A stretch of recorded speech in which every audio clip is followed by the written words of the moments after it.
Assalamualaikum warahmatullahi wabarakatuh. Kemarin kita sudah membahas mengenai delik makar, kemudian delik pemberontakan. Sekarang kita masuk ke delik terhadap ideologi negara atau kejahatan terhadap ideologi negara.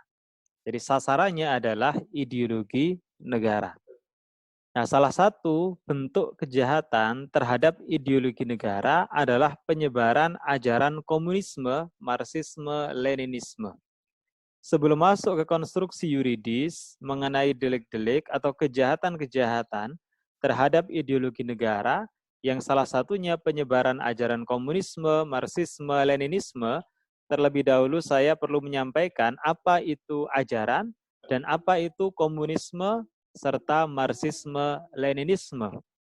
Sehingga nanti bisa dicari alasannya kenapa Indonesia sampai dengan sekarang melarang adanya penyebaran ajaran tersebut.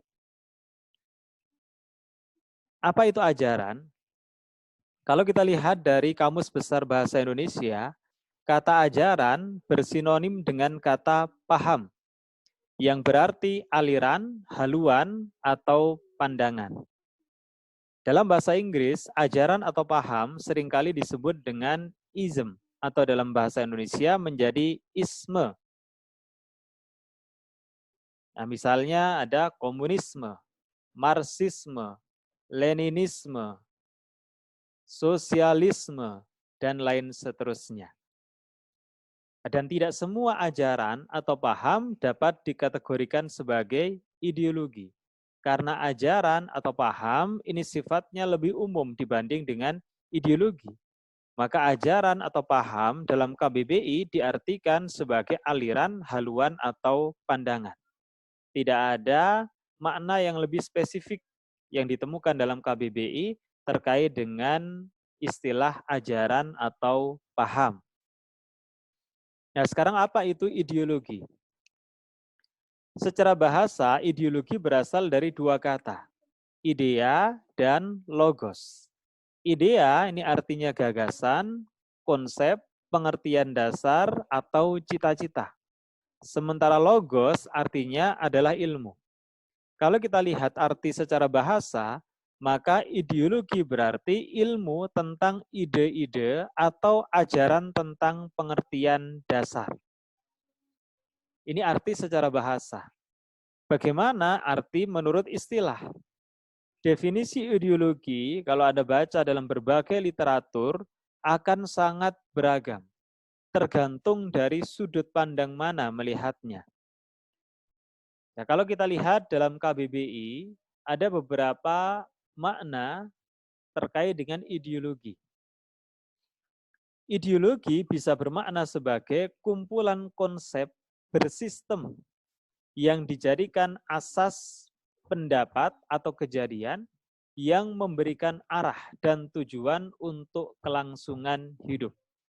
Jadi ini lebih spesifik dibanding dengan ajaran atau paham. Kemudian yang kedua, bisa juga diartikan cara berpikir seseorang atau suatu golongan. Yang ketiga, bisa juga diartikan paham, teori, dan tujuan yang merupakan satu program sosial politik. Jadi kalau kita lihat arti atau makna ideologi di dalam KBBI jelas lebih spesifik dibanding dengan ajaran atau paham. Menurut Kailan, ideologi adalah kumpulan gagasan-gagasan, ide-ide, keyakinan-keyakinan, kepercayaan-kepercayaan yang menyeluruh dan sistematis, yang menyangkut bidang politik, bidang sosial, bidang kebudayaan, dan bidang keagamaan. Jadi sama dengan KBBI yang disebut dengan ideologi itu bersistem atau sistematis. Bukan hanya berupa ide, bukan hanya berupa keyakinan, bukan hanya berupa gagasan atau kepercayaan, akan tetapi harus sistematis. Bahkan kalau Kailan membatasi menyangkut bidang politik, bidang sosial, bidang kebudayaan, dan bidang keagamaan. Kalau kita lihat Oxford Dictionary misalnya, mendefinisikan ideologi sebagai kumpulan ide-ide yang mendasari sistem ekonomi atau politik. Bisa juga diartikan kumpulan keyakinan-keyakinan, terutama yang dipegang oleh kelompok tertentu yang mempengaruhi cara orang berperilaku. Jadi ideologi, kalau kita lihat Oxford Dictionary, bukan hanya berupa kumpulan ide, akan tetapi kumpulan ide tersebut menjadi keyakinan bagi seseorang dan atau kelompok dan mempengaruhi cara orang atau kelompok itu di dalam berperilaku. Itu ideologi.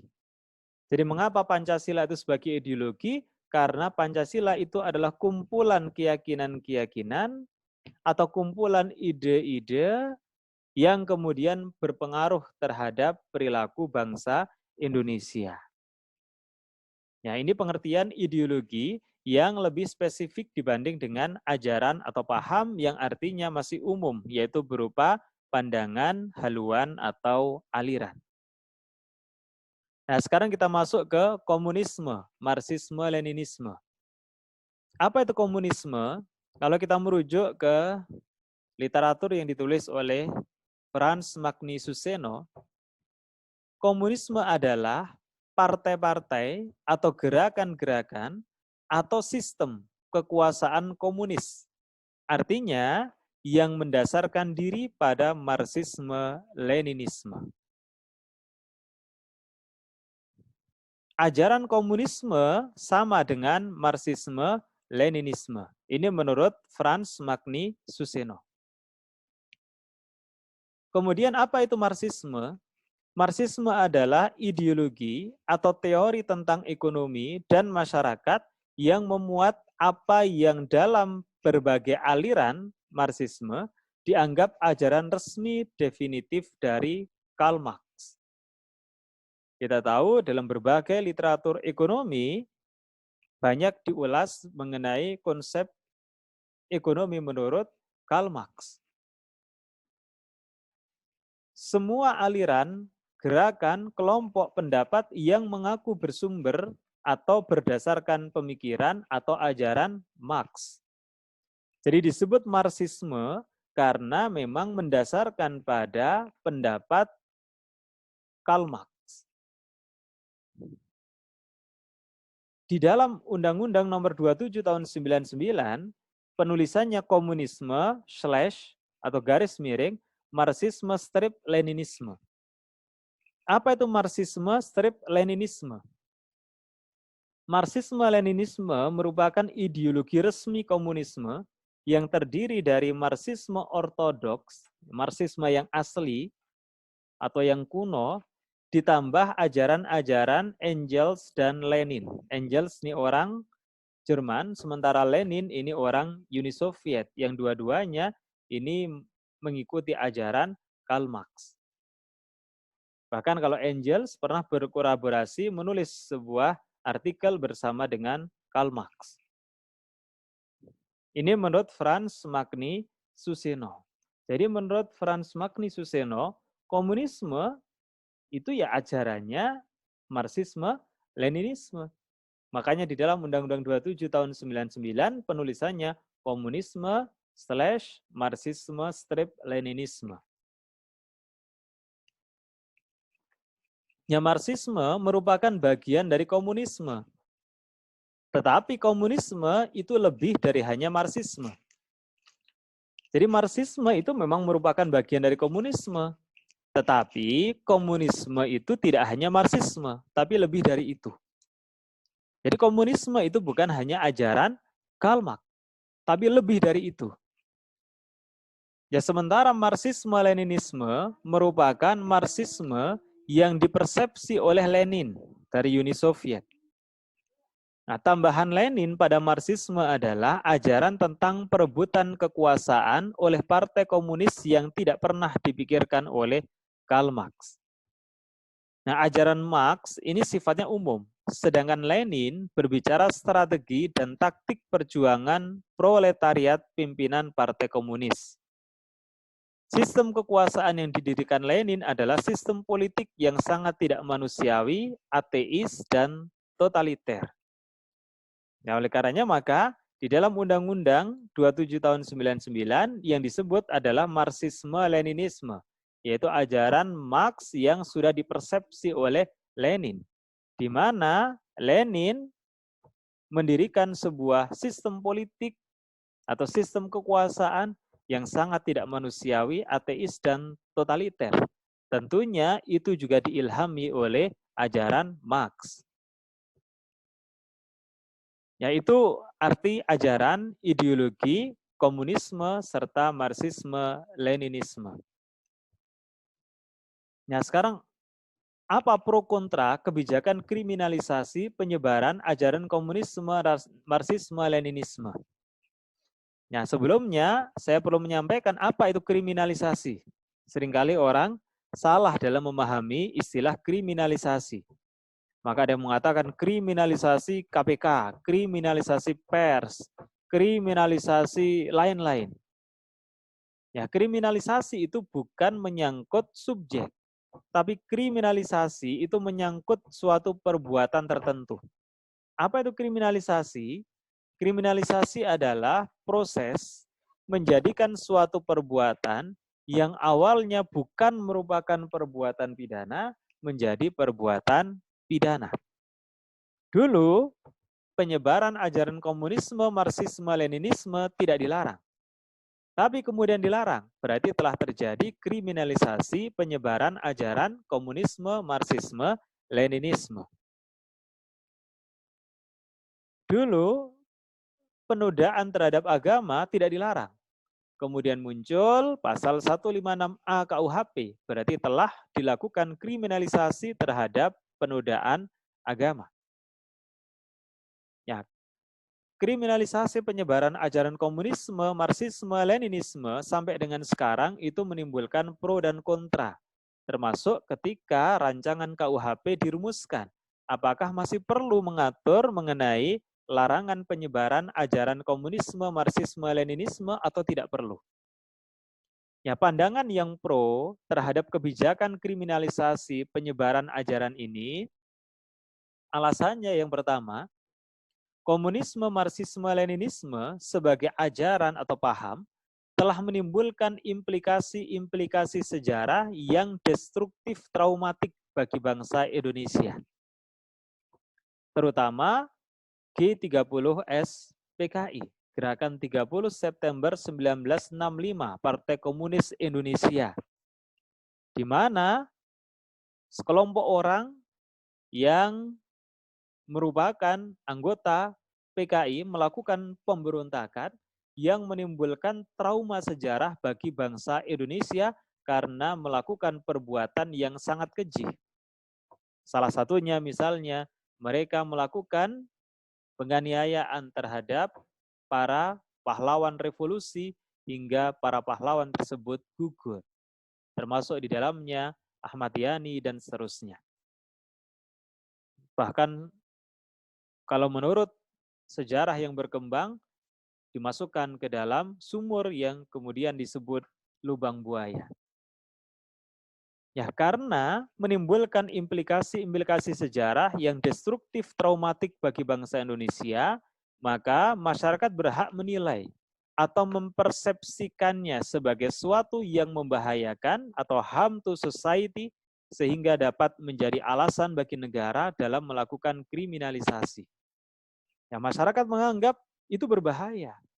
Karena apa? Telah menimbulkan implikasi sejarah yang destruktif traumatik bagi bangsa Indonesia. Ya, karena merupakan perbuatan yang membahayakan atau harm to society, maka negara dapat melakukan kriminalisasi. Kenapa demikian? Karena perbuatan itu membahayakan masyarakat.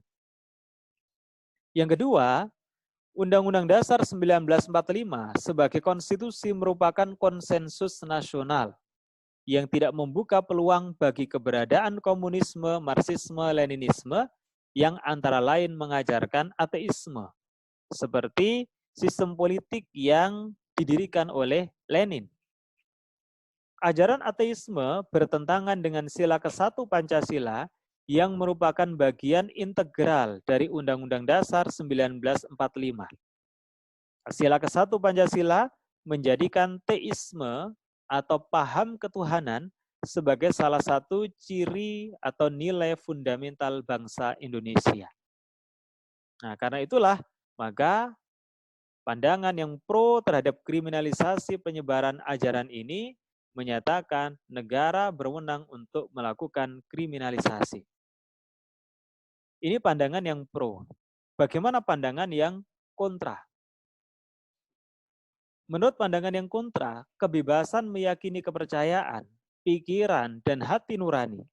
Jadi orang meyakini sebuah paham tertentu, sebuah pikiran tertentu yang sesuai dengan hati nuraninya merupakan hak asasi manusia yang dijamin baik oleh instrumen HAM nasional maupun internasional.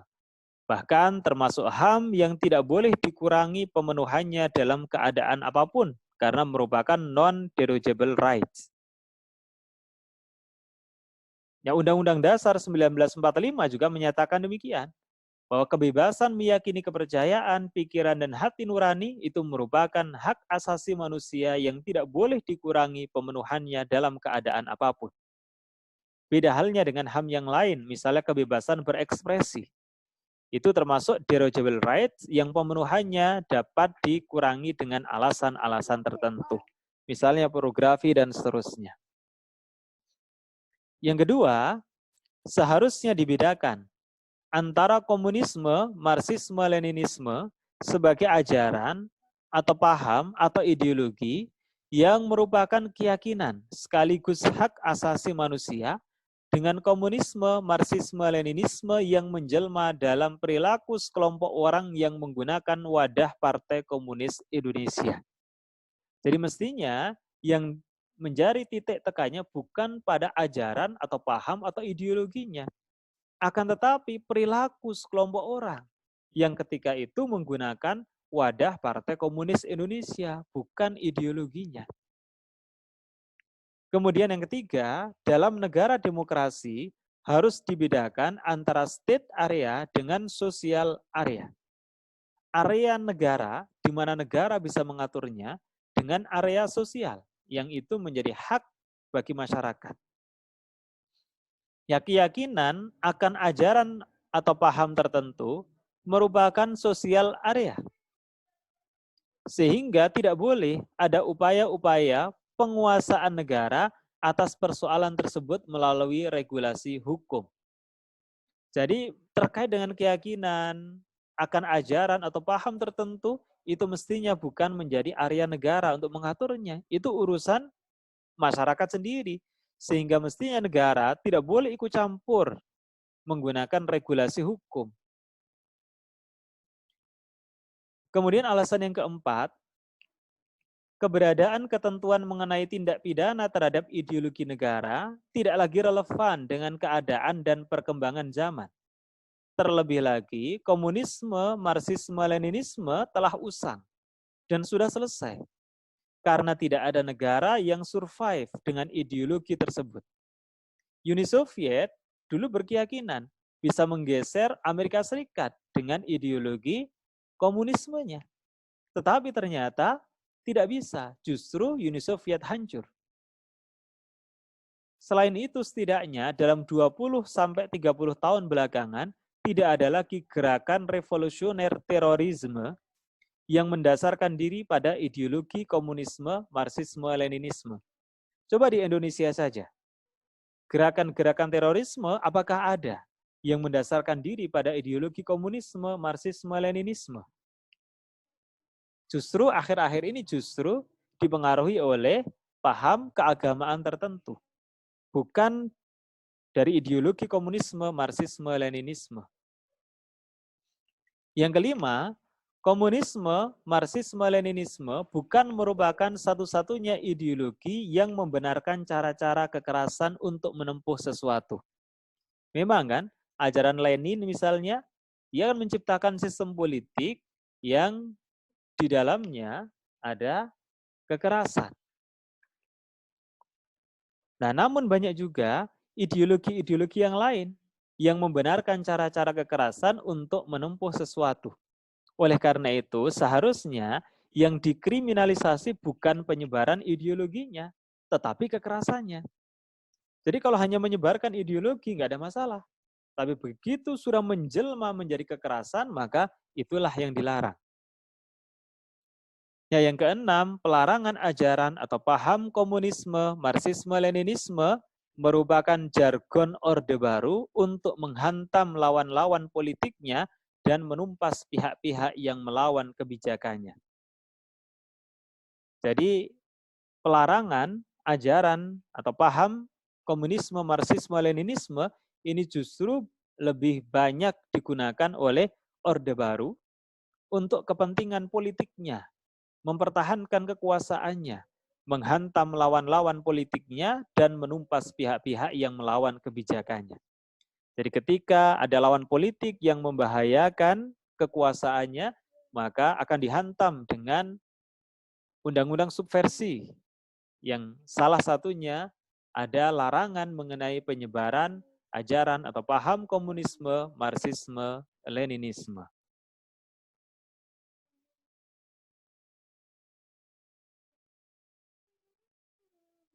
Ya, sekarang kita masuk ke sejarah pelarangan penyebaran ajaran komunisme, marxisme, leninisme.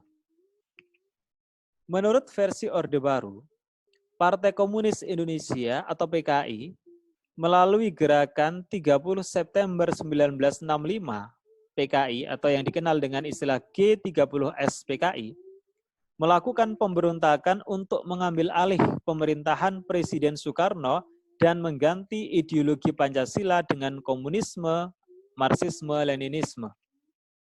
Nah, sekalipun banyak juga artikel-artikel yang menyatakan bahwa hal ini hanya merupakan klaim Soeharto saja yang belum terbukti kebenarannya secara ilmiah.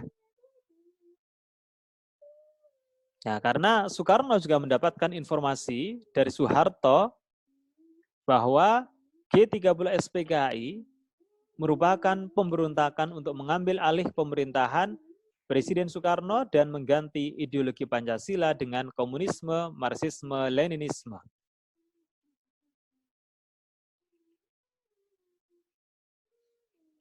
Nah, G30 SPKI telah membuat trauma historis bagi bangsa Indonesia karena pemberontakan yang dilakukan oleh orang-orang yang menggunakan wadah Partai Komunis Indonesia.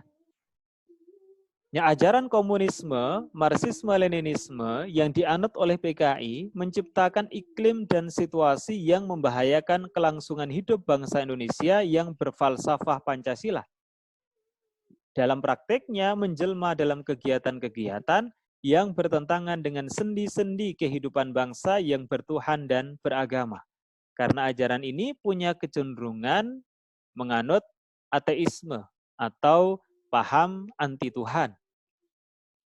Karena pertimbangan-pertimbangan itulah maka kemudian lahir TAP MPRS nomor 25 garis miring MPRS tahun 1966 tentang pembubaran Partai Komunis Indonesia, pernyataan PKI sebagai organisasi terlarang di seluruh wilayah negara Republik Indonesia, dan larangan menyebarkan atau mengembangkan paham atau ajaran komunisme, marxisme, leninisme. Ya, TAP MPR ini sebenarnya menguatkan keputusan Presiden Soekarno nomor 1 tahun 66 yang muatannya berisi pembubaran terhadap Partai Komunis Indonesia. Ya, untuk memperkuat larangan tersebut, pada masa Presiden Baharudin Yusuf Habibie, lahirlah Undang-Undang nomor 27 tahun 99 tentang perubahan KUHP yang berkaitan dengan kejahatan terhadap keamanan negara, yang sampai sekarang masih berlaku. Undang-Undang 27 tahun 99 menyelipkan 6 pasal baru dalam bab 1 buku kedua KUHP, yakni pasal 107A sampai dengan 107F. Jadi diselipkan di antara pasal 107 dengan pasal 108. Nah, pasal 107 itu makar menggulingkan pemerintahan yang sah. Pasal 108 itu mengatur pemberontakan. Ya, oleh karenanya maka karena sama-sama merupakan kejahatan terhadap keamanan negara, disisipkanlah di antara dua pasal itu yang mengatur mengenai kejahatan terhadap ideologi negara. Apa saja yang dilarang di dalam pasal 107A sampai 107F? Jadi kalau dalam KUHP ada huruf A, B, C, itu berarti merupakan pasal sisipan. Seperti pasal 156A, penodaan agama, itu merupakan pasal sisipan yang dalam WVSNI tidak ada. Demikian juga dengan pasal 107A sampai 107F, itu pasal sisipan yang tidak ada dalam WVSNI. Ya, apa saja kejahatan yang diatur? Yang pertama, larangan menyebarkan atau mengembangkan ajaran komunisme, marxisme, leninisme dalam segala bentuk dan perwujudannya. Kedua, larangan mengganti ideologi Pancasila. Yang ketiga, larangan mendirikan organisasi yang menganut ajaran komunisme, marxisme, leninisme. Maka di Indonesia tidak boleh lagi ada Partai Komunis Indonesia. Yang keempat, larangan berhubungan dengan organisasi dalam negeri atau luar negeri yang berasaskan komunisme, marxisme, leninisme yang bertujuan menggulingkan pemerintahan yang sah. Nah, selain kejahatan terhadap ideologi negara ini, di dalam pasal 107F juga diatur mengenai kejahatan sabotase, terutama terhadap sarana dan prasarana militer dan terhadap distribusi atau pengadaan bahan pokok. Ini pengaturan yang sebenarnya bukan merupakan bagian dari kejahatan terhadap ideologi negara, tetapi dimasukkan dalam Undang-Undang 27 tahun 99 yang menyisipkan beberapa pasal tentang kejahatan terhadap keamanan negara. Ya, lahirnya Undang-Undang Nomor 27 tahun 99 merupakan konsekuensi dicabutnya Undang-Undang Nomor 11 PNPS tahun 63 tentang pemberantasan kegiatan subversi.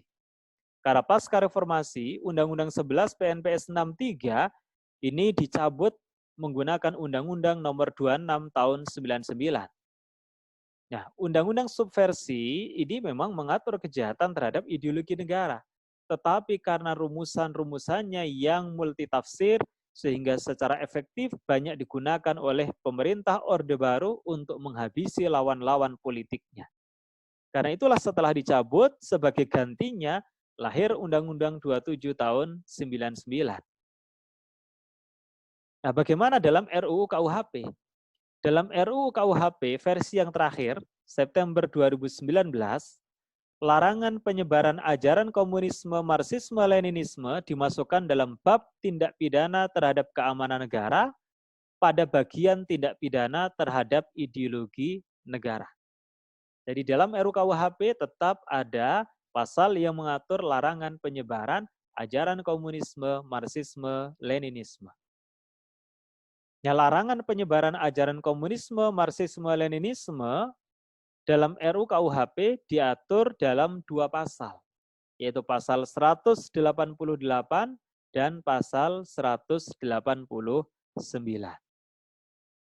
Ini beberapa hal terkait dengan perbuatan penyebaran ajaran komunisme, marxisme, leninisme.